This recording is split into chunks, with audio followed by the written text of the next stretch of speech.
नमस्कार, मैं मनु पवार। आज का ये वीडियो देखने से ज़्यादा सुनने के लिए है, इसलिए आपसे गुजारिश है कि कृपया इस वीडियो में आखिर तक ज़रूर बने रहिएगा। जिस मसले को मैं यहाँ पे आपके सामने रखना चाह रहा हूँ, उससे पहले पंचतंत्र की कहानी बहुत संक्षिप्त में आपको सुनाना चाहता हूँ। रंगा सियार की वो कहानी तो वैसे हो सकता है कि आपने भी ज़रूर सुनी होगी। तो होता क्या है कि एक बार एक सियार जो है भूख से बेहाल होकर एक शहर में पहुंचता है।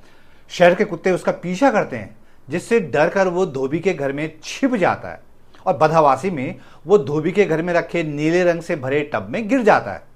और जब बाहर निकलता है तो पूरा नीले रंग से रंग जाता है। सियार जंगल में लौटता है तो जानवर उसे देखकर डर जाते हैं, क्योंकि उन्होंने उससे पहले ऐसा कोई जानवर देखा नहीं था। इससे क्या होता है कि चतुर सियार को एक आइडिया सूझता है। वो खुद को भगवान का दूत और जंगल का राजा प्रचारित कर देता है।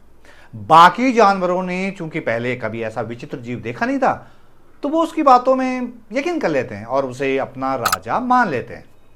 तो कहानी के मुताबिक राजा बनकर सियार जो है सबसे पहले क्या काम करता है, बाकी के सभी सियारों को जंगल से खदेड़ देता है, क्योंकि उसे यह डर रहता है कि बिरादरी का होने की वजह से कहीं उसकी पोल न खुल जाए।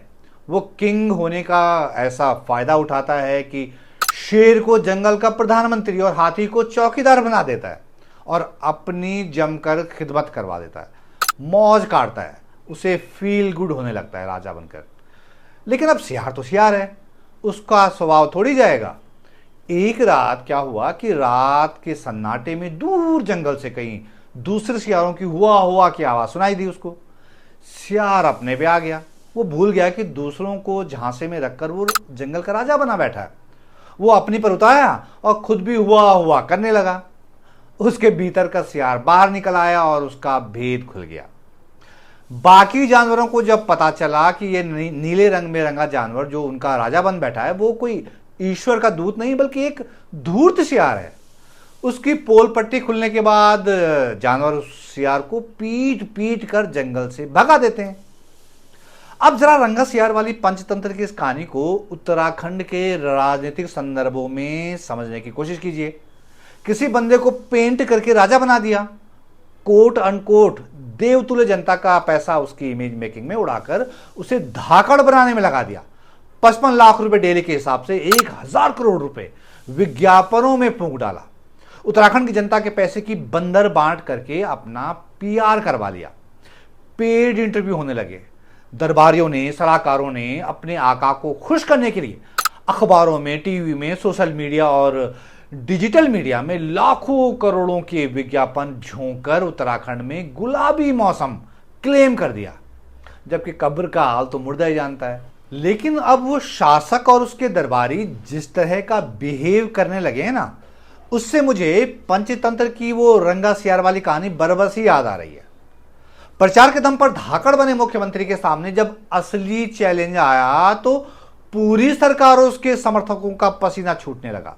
जिस काम के लिए बड़ी बेशर्मी के साथ पब्लिक फंड का 1000 करोड़ रुपए फूंक दिया गया था, उस प्रचार कैंपेन की बैंड बज गई। जब कुछ भी काम ना आया तो मुख्यमंत्री को फिर से उसी सस्ते हथियार यानी जिहाद विहाद पर उतरना पड़ा। उन्होंने हाल में यह हथकंडा तब अपनाया था जब हाल में यूपी के पेपर लीक कांड का पर जो है छात्र युवा बेरोजगार सड़कों पर उतर आए थे। उस आंदोलन को भारी जन समर्थन मिलने लगा तो आंदोलनकारियों से बात करने के बजाय मुख्यमंत्री ने उन्हें नकल जिहादी ठहरा दिया। हालांकि बाद में उन्हीं कोट अनकोट नकल जिहादियों से मिलने मुख्यमंत्री देहरादून के परेड ग्राउंड में धरना स्थल पर पहुंच गए थे और उनकी मांग माननी पड़ी। उधर कुमाऊं इलाके के चौखुटिया में स्वास्थ्य सुविधाओं को लेकर जो है वो जन सैलाब जो है सड़कों पर उतरा हुआ है। तो सरकार के और उनके 1000 करोड़ रुपए फूंक कर खड़े किए गए प्रचार तंत्र के फिर से हाथ पांव फूल गए। मुख्यमंत्री को फिर वही आजमाया हुआ दांव याद आया, यानी जिहाद, और साथ में उन्होंने अर्बन नक्सल का तड़का भी लगा दिया इस बार तो। और मैं इस अवसर पर उस अर्बन नक्सल गैंग को भी चेता देना चाहता हूं, जो आदरणीय प्रधानमंत्री जी के नेतृत्व में हमारी सरकार के द्वारा विभिन्न जनहितकारी निर्णय लिए जा रहे हैं, उनके खिलाफ राज्य में जिहादी मानसिकता को पनपाने का प्रयास किया जा रहा है। अब मुख्यमंत्री साहब को कौन समझाए कि भाई नक्सल और जिहाद दोनों अलग अलग आइडियोलॉजी हैं, उनके तौर तरीके एक दूसरे से विपरीत हैं। लेकिन धामी साहब ने न जाने कौन से सलाहकार की मानी और उत्तराखंड में तथाकथित नक्सलियों और तथाकथित जिहादियों की एक नई तरह की सोशल इंजीनियरिंग कर डाली। खैर, इस बीच देहरादून में पत्रकार राहुल कोटियाल ने जब न्यूज लॉन्ड्री द्वारा किए गए खुलासे के एक्सटेंशन के तहत 1,000 करोड़ रुपए के सरकारी विज्ञापनों की बंदर बांट के छिलके उतार दिए तो सरकार के लोग बिलबिला उठे। दरबारियों ने कोटियाल को चीन और पाकिस्तान का एजेंट बताकर सोशल मीडिया पर दुष्प्रचार शुरू कर दिया, और इतने सस्ते लेवल का कैंपेन कि मुझे ताज्जुब हो रहा है।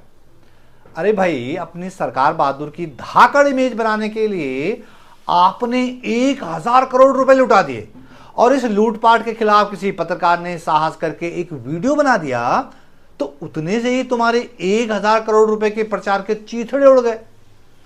थत तेरे की, ये धाकड़ इमारत प्रचार के कितनी कमजोर बुनियाद पर खड़ी है। अरे नादानों, हमारे प्रदेश के पब्लिक फंड का 1,000 करोड़ रुपए लुटाया है तो जरा उस लेवल का कैंपेन भी चला लेते।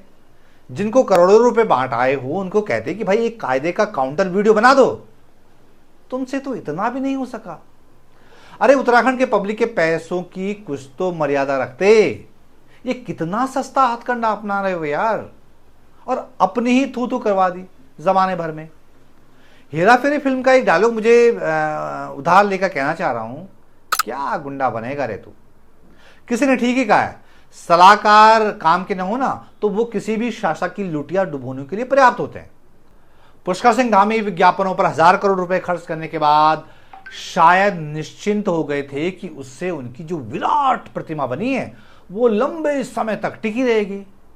लेकिन धामी साहब, माफ कीजिएगा, ऐसा लग रहा है ना कि उस 1,000 करोड़ रुपए की क्रिएट की गई प्रतिमा की कलई उतरने लगी है। प्रचार के दम पर धाकड़ बनने के खतरे बहुत हैं। आपने सही रास्ता नहीं चुना। बाकी आप जाने और आपकी सरकार जाने, वरना 1.25 साल के बाद तो चुनाव होने ही हैं, फिर जनता खुद देख लेगी। हमें इतना ही कहना है। तो आप व्यूअर्स वीडियो यहां तक अगर देख ही चुके हैं तो गुजारिश ये है कि चैनल को सब्सक्राइब करते हुए जाइए। बेल आइकन पर भी क्लिक करेंगे तो सबसे पहले आपको नोटिफिकेशन मिल जाएगा कि हमारा नया वीडियो कब और किस पर आ रहा है। तो ये वीडियो देखने के लिए आपका बहुत बहुत धन्यवाद। और धामी साहब को लेकर आप कोई सलाह देना चाहते हैं तो जरूर नीचे कमेंट बॉक्स में दे सकते हैं। तो ये वीडियो देखने के लिए आपका बहुत धन्यवाद। जल्द हाजिर होते हैं एक नए वीडियो के साथ। तब तक के लिए नमस्कार।